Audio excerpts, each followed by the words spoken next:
दोस्तों आज का पहला क्वेश्चन है, भारत में कितने राज्य तट रेखा से लगे हैं। देखिए दोस्तों, इस क्वेश्चन को जानने से पहले हम जानते हैं कि भारत की तट रेखा कहाँ से कहाँ तक जाती है। ठीक है, चलिए दोस्तों हम जानते हैं। देखिए, भारत तीनों ओर से समुद्र से घिरा हुआ है। एक तरफ बंगाल की खाड़ी, एक तरफ अरब सागर दिख रहा है और एक तरफ आपको हिंद महासागर दिख रहा है। ठीक है, मुख्य भूमि की अगर तट रेखा की बात करते हैं तो देख रहे हैं आप, नीली रेखा से मैंने दर्शा दिया है, ये 6100 किलोमीटर। और द्वीपों की तट रेखा को मिला लिया जाए तो 7516.5 7516 किलोमीटर है, लेकिन 0.5 आप जोड़ सकते हैं इसमें आगे।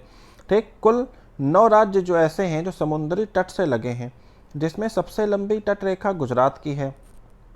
ठीक है, गुजरात की सबसे लंबी तट रेखा है। दुनिया में पूछा जाए तो आप कहेंगे कि दुनिया में फंडी की खाड़ी कनाडा की तट रेखा सबसे लंबी है। ठीक है ना। गोवा की देखिए सबसे छोटी तट रेखा है, भारत की बात करें 101 किलोमीटर। कौन कौन से राज्य हैं तो ये आपके सामने प्रकट हो चुके हैं। गुजरात, महाराष्ट्र, गोवा, कर्नाटक, केरल, तमिल, आंध्र, उड़ीसा, पश्चिम बंगाल। ठीक है, तो इतनी बातें आपको दोस्तों समझ में आ चुकी होंगी। और एक चीज़ देखिए आप, अगर बात की जाए कि तट रेखा वाला केंद्र शासित प्रदेश सबसे ज़्यादा तट रेखा वाला, तो आप कहेंगे अंडमान निकोबार। लगभग 1962 किलोमीटर इसकी तट रेखा की लंबाई है दोस्तों। ठीक है ना। आप देखिए दोस्तों, ये जो आप देख रहे हैं इस तरफ पूर्वी तट है। पूर्वी तट बंगाल की खाड़ी के तट को पूर्वी तट कहते हैं, और आप अरब सागर के तट को क्या कहेंगे, पश्चिमी तट कहेंगे। ठीक है ना। पश्चिमी घाट पर्वत भी कह सकते हैं, पूर्वी घाट पर्वत भी कह सकते हैं। तो एक तरह से ये पर्वत ही है, आप जानते रहिए इसको। ठीक है, अब देखिए लिखा हुआ है यहाँ पे कि पूर्वी तट पर स्थित पर्वत श्रृंखला को पूर्वी घाट तथा पश्चिमी तट पर स्थित पर्वत श्रृंखला को पश्चिमी घाट कहते हैं। एक चीज देखिए आप, पश्चिमी घाट को और क्या कहा जाता है, Sahyadri. Most important most important most important question. ठीक है ना। और सुनते रहिए, महेंद्रगिरी पर्वत के नाम से जाना जाता है किसको, पूर्वी घाट को। लेकिन पूरे के पूर्वी घाट को महेंद्रगिरी के नाम से नहीं जाना जाता है। ये जो तमिलनाडु के पास का हिस्सा है, इस हिस्से को महेंद्रगिरी के नाम से जाना जाता है। ठीक है दोस्तों, एक बात और सुनिए आप, ये घाट आखिर हैं क्या, तो आप जान लीजिए कि ये घाट पठारों की ढलान ही है। क्या है, पठारों की ढलान ही है, जिसे आप क्या कह रहे हैं, पश्चिमी और पूर्वी तट। ठीक, अब गुजरात की बात करें तो देखिए गुजरात की कितनी कटी छटी, कितनी टेढ़ी मेढ़ी रेखा है। इसको आप क्या कहते हैं, काठियावाड़ का तट। क्या कहते हैं दोस्तों, काठियावाड़। ठीक है ना। अगर हम बात करें दमन, मुंबई और गोवा की, महाराष्ट्र और गोवा की, तो आप इस तट का क्या नाम देंगे, कोंकण। ठीक है, अगर हम कर्नाटक की बात करें तो कन्नड़ तट बोलते हैं या फिर केंद्रा। कन्नड़ नाम याद रखिएगा, कन्नड़ या फिर केंद्रा। और मालाबार तट किसे कहते हैं, कर्नाटक से केरल तक के तट को किस नाम से जानते हैं आप, मालाबार। या फिर आप जान लीजिए दोस्तों, ये इतने पॉइंट आप जान चुके होंगे। ठीक है ना। चलिए हम तमिलनाडु से बात करते हैं। आंध्र प्रदेश, लगभग आधा आंध्र प्रदेश कहेंगे तो कौन सा तट है, कोरोमंडल तट। कौन सा तट है, कोरोमंडल तट। सबसे बाद में बारिश कहाँ होती है, या ठंडी के मौसम में बारिश किस तट पे होती है, कोरोमंडल तट पर। ठीक है ना। कन्याकुमारी का जो अंतिम छोर है, मतलब भारत का जो अंतिम छोर है, कन्याकुमारी, कैप कॉमोरिन नामक जगह। ठीक है ना। और सुनिए, डेल्टा क्षेत्र के नाम से आंध्र और उड़ीसा और पश्चिमी बंगाल, इसको आप किस नाम से जानते हैं, डेल्टा क्षेत्र। उड़ीसा के तट को नाम है उत्तरी सरकार या उत्तली सरकार का तट। ठीक, पश्चिमी घाट पर्वत, पूर्वी घाट पर्वत जहां मिलते हैं उसे कहते हैं नीलगिरी पहाड़ी। और नीलगिरी पहाड़ी की सबसे ऊंची चोटी का नाम है दोस्तों दोदा बेटा। यह दक्षिण भारत की दूसरी सबसे ऊंची चोटी है। ठीक है, नीलगिरी पहाड़ी को पहाड़ियों की रानी कहा जाता है। इस पहाड़ी में ऊटी नामक प्रसिद्ध स्थान है। मतलब ऊटी नामक पर्यटक स्थल कहाँ स्थित है, तो आप कहेंगे नीलगिरी की पहाड़ियों पर। इतनी बात समझ में आ गई। अगर पूछा जाए आपसे दक्षिण भारत की सबसे ऊंची चोटी कौन सी है, तो आप कहेंगे अनाई मुदी पहाड़ी, अन्ना मलाई पर्वत पर। ठीक है दोस्तों, नेक्स्ट पॉइंट, पूर्वी तटीय मैदान की नदियां डेल्टा का निर्माण करती हैं, जबकि पश्चिमी तटीय मैदान की नदियां ज्वार नद मुख यानी कि एस्चुअरी का निर्माण करती हैं। इन बातों को आप जानते रहिए दोस्तों। फिर से सुन लेंगे आप, पूर्वी तटीय मैदान की जो नदियां होती हैं वो डेल्टा का निर्माण करती हैं, और पश्चिमी तटीय मैदान की नदियां क्या करती हैं, ज्वार नद मुख का निर्माण करती हैं। ठीक है दोस्तों, एक बात और सुनिए आप, उड़ीसा के आसपास के जो तटीय क्षेत्र है, जो मैदान है, महानदी का डेल्टा क्षेत्र है, उसको मैंने आपसे कहा था अभी, उत्कल मैदान या फिर उत्कल सरकार का तट के नाम से जाना जाता है। पूर्वी तटीय मैदान का विस्तार पश्चिमी तटीय मैदान की अपेक्षा थोड़ा ज़्यादा है, अधिक है, जो कि दृष्टिकोण से भी ज़्यादा उपयुक्त है। इसलिए पूर्वी तटीय मैदान में पश्चिमी तटीय मैदान की अपेक्षा जनसंख्या भी अधिक देखने को मिलती है। ये बात आप समझे हैं। चलिए हम कुछ क्वेश्चन लगाते हैं इस पे। अब हमारा पहला क्वेश्चन है, भारत में कितने राज्य तट रेखा से लगे हैं? तो आपका आंसर होगा 9। ठीक, भारत की तट रेखा की लंबाई, कुल लंबाई कितनी है? कुल लंबाई पूछा है दोस्तों 7516। आप जानते हैं 7500 ऑप्शन में है, ये लगा दीजिए। भारत के किस राज्य की समुद्री तट सबसे लंबा है? किस राज्य का बताइए, राज्य की बात किया है, क्या लगाएंगे आप? गुजरात। क्या लगाएंगे? गुजरात। ओके दोस्तों, इतनी बातें समझ में आ गई। गुजरात का तट कितना लंबा है? 1200 किलोमीटर लंबा है लगभग। ठीक है ना। निम्नलिखित में से किस तट से भारत का औसत समुद्र तल नापा जाता है? बताइए दोस्तों, किस तट से? तो दोस्तों एक आप चीज़ देखे रहिएगा कि जो समुद्री तल से हम ऊंचाई नापते हैं हमेशा, ठीक है ना।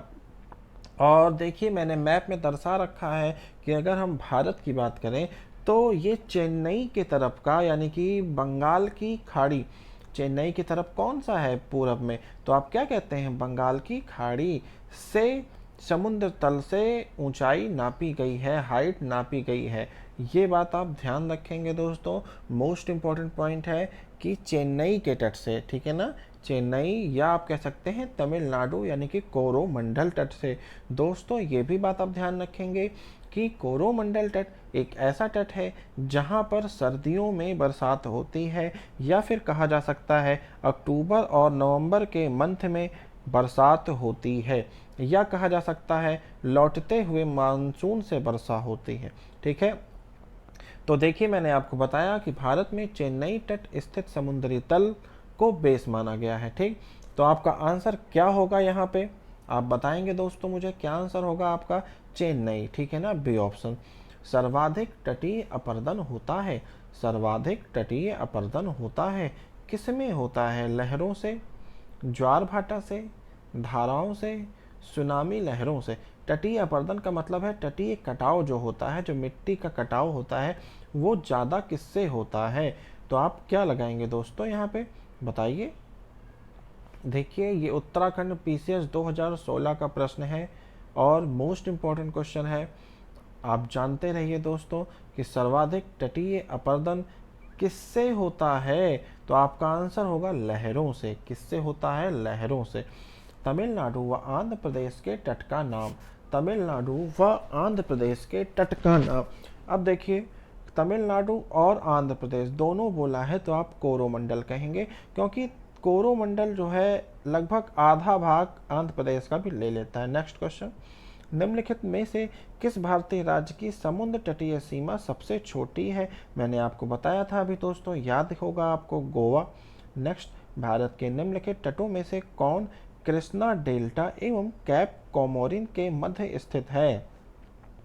सुनिए अब, कैप कोमोरिन और कृष्णा डेल्टा के मध्य स्थित है कौन सा तट दोस्तों? कोरोमंडल तट। कोरोमंडल तट याद रहेगा। कैप कोमोरिन के नाम से जाना जाता है, किसे जाना जाता है? अभी मैंने बताया था, कन्याकुमारी। ठीक, भारत की प्रादेशिक जल सीमा समुद्र तट से कितनी समुद्री मील की दूरी तक है? टेरिटोरियल वाटर के नाम से जानते हैं। समुद्र तट से कितनी समुद्री मील की दूरी पर है प्रादेशिक सीमा? आइए हम बात करते हैं थोड़ी सी प्रादेशिक सीमा के बारे में। दोस्तों देखिए, ये आप भारत का नक्शा देख रहे हैं और ब्लू रेखा आप पूरी जो देख रहे हैं ये क्या है आपकी? ठीक, अब देखिए, अगर हम प्रादेशिक सीमा की बात करें तो जो तट होता है उससे 12 समुद्री मील, 12 नॉटिकल मील तक किसी भी देश की प्रादेशिक सीमा होती है। इस सीमा के अंदर आने के लिए इस देश से परमिशन लेनी अति आवश्यक होती है। ये बात दोस्तों आप जानते रहिए, ठीक है। अगर हम व्यापारिक एरिया कहें तो दोस्तों देखेंगे, व्यापारिक एरिया की बात करें या फिर समीपस्थ मंडल यानी कि कॉन्टिजियस जोन की बात करें तो 24 नॉटिकल मील तक यानी कि 24 समुद्री मील तक, ठीक है।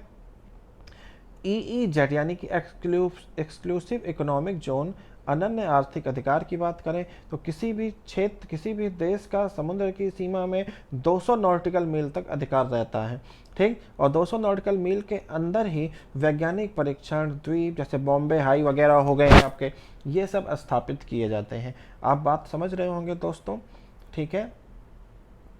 और सुन लीजिए दोस्तों, अगर 24 नॉटिकल मील के अंदर जैसे किसी देश की को आना है तो वो आ सकता है, लेकिन भारत की उसे परमिशन देनी होगी, भारत द्वारा परमिशन लेनी होगी, ठीक है।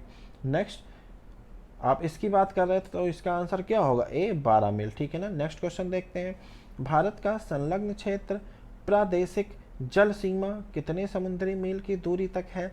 देखिए, अब की बात कहा है संलग्न क्षेत्र, तो आप क्या कहेंगे? 24 मील, ठीक है ना। तमिलनाडु का समुद्र तट कहलाता है कोरोमंडल। दोस्तों कोरोमंडल, इसका आंसर क्या होगा? कोरोमंडल, कोरोमंडल, ठीक है ना, याद रहेगा। तमिलनाडु का पूरा क्षेत्र कोरोमंडल है। क्योंकि निम्नलिखित में से कौन सा पश्चिमी तट का भाग नहीं है? तो काठियावाड़ गुजरात, कोंकण है बिल्कुल है, मालाबार बिल्कुल है, कोंकण पूर्व, और कोरोमंडल क्या है? पूर्वी तट है, ठीक है ना, तमिलनाडु। भारत का पूर्वी समुद्री तट किस नाम से जाना जाता है? पूर्वी समुद्री तट की बात कह रहा है, कोरोमंडल तट के नाम से जाना जाता है। कोंकण तट कहाँ से कहाँ तक विस्तृत है? कोंकण की बात कह रहा है तो आप जानते रहिए दोस्तों, गोवा से दमन, गोवा से दमन, ठीक है ना। पूर्वी तटीय मैदान का एक अन्य नाम क्या है? पूर्वी तटीय आप जानते हैं कोरोमंडल तटीय मैदान। पश्चिमी घाट है, क्या है? पठारों की ढलान, मैंने आपको बताया है दोस्तों, पठारों की ढलान है ना। भारत के पश्चिमी तटीय मैदान के उत्तरी भाग को किस अन्य नाम से जानते हैं? देखिए, पश्चिमी तटीय मैदान आप जानिए, और उत्तरी भाग यानी कि मुंबई का एरिया, दमन का एरिया, तो उसको क्या कहेंगे? कोंकण, क्या कहेंगे? कोंकण, ठीक है। मन्नार की खाड़ी किसके तट के साथ अवस्थित है? मन्नार की खाड़ी तमिलनाडु, रामेश्वरम, धनुषकोटी जगह से श्रीलंका तक की दूरी 1200 किलोमीटर है। आप जानते हैं श्रीलंका, तिलैया, मन्नार कौन से तट से होकर रास्ता जाता है? तो कोरोमंडल तट से। कोरोमंडल तट कहाँ स्थित है? तमिलनाडु में। आंसर क्या होगा? तमिलनाडु, ठीक। कोरोमंडल समुद्री तट किस राज्य में अवस्थित है? तमिलनाडु में, सब जानते हैं। पश्चिमी तटीय मैदान की नदियाँ किसका निर्माण करती हैं? अभी तो बताया था मैंने आपको, किसका निर्माण करती हैं? एस्चुअरी का। एस्चुअरी का बी ऑप्शन होगा दोस्तों इसका, जानते रहिए आप। चलिए, पूर्वी तटीय मैदान की नदियां अभी दोस्तों मैंने बताया आपको डेल्टा का निर्माण करती हैं। किसका निर्माण करती हैं? डेल्टा का निर्माण करती हैं। पश्चिमी तट पर स्थित पर्वत श्रृंखला को कहा जाता है? पश्चिमी तट पर स्थित पर्वत श्रृंखला को कहा जाता है सह्याद्री पर्वत श्रृंखला। और पूर्वी तट पर पूछेगा तो महेंद्रगिरी आप लगाएंगे, ठीक है। नेक्स्ट, पूर्वी तट पर स्थित पर्वत श्रृंखला को कहा जाता है? देखिए महेंद्रगिरी पर्वत, आप जान लीजिए दोस्तों इतनी बातें। चलिए नेक्स्ट क्वेश्चन, भारत में निम्न में से किस राज्य के तटीय मैदान क्षेत्र को उत्कल का मैदान? तो आप कहेंगे उड़ीसा। क्या कहेंगे दोस्तों आप? उड़ीसा, उड़ीसा, ओके दोस्तों। तो आज की क्लास में 25 क्वेश्चन और प्लस थ्योरी के कुछ पोर्शन मैंने दे रखा है आप लोगों के लिए। इसको आप लोग पूरा वीडियो देख चुके होंगे अब तक, और आपने देखा होगा कि आपने थ्योरी पढ़ने के बाद इन 25 क्वेश्चन के आंसर को आसानी से कर दिया, ठीक है दोस्तों। तो आज की क्लास आपको कैसी लगी कमेंट बॉक्स में ज़रूर बताइएगा दोस्तों। अगर आपको क्लास अच्छी लगी हो तो वीडियो को लाइक करिएगा और ज़्यादा से ज़्यादा शेयर करिएगा दोस्तों।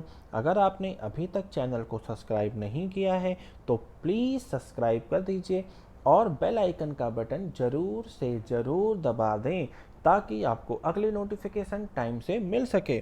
ठीक है दोस्तों, आज की क्लास यहीं तक। जय हिंद, जय भारत।